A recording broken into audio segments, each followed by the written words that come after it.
بسم اللہ الرحمن الرحیم۔ حدیث نمبر 565 566۔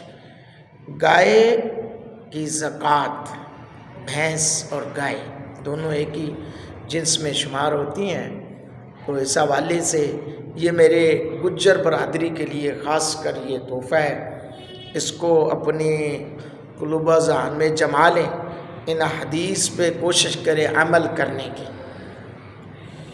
حضرت عبداللہ بن مسعود رضی اللہ تعالیٰ عنہ نبی اکرم صلی اللہ علیہ وآلہ وسلم کا یہ فرمان نقل کرتے ہیں، 30 گائے یا بیل میں ایک طبی یا طبیعہ کسے کہتے ہیں؟ 1 سال کا بچڑا یا بچڑی کی ادائیگی لازم ہوگی، یعنی کہ 30 گائے، 29 ہیں تو معافی ہے، 30 گائے تک تو ہر 40 میں ایک مسنا، یعنی 2 سال کی گائے کی ادائیگی لازم ہوگی۔ اس بارے میں حضرت معاذ بن جبل سے حدیث منقول ہے، اور آگے حدیث نمبر 566۔ حضرت معاذ بن جبل رضی اللہ تعالیٰ عنہ بیان کرتے ہیں، نبی اکرم صلی اللہ علیہ وآلہ وسلم نے مجھے یمن بھیجا تو آپ نے مجھے ہدایت کی، میں ہر 30 گائے میں سے ایک طبیعہ یعنی 1 سال کا بچڑا یا بچڑی وصول کروں، ہر 40 گائے یا بیل میں سے ایک مسنا یعنی 2 سال کی گائے وصول کروں، اور ہر جوان یعنی بالغ آدمی سے 1 دینار یا اس کے برابر کپڑا وصول کروں۔ تو حضرات گرامی قدر،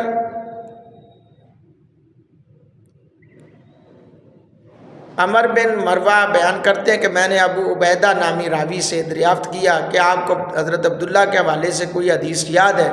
تو انہوں نے جواب دیا نہیں۔ تو یہ حدیث صحیح حسن حدیث ہے۔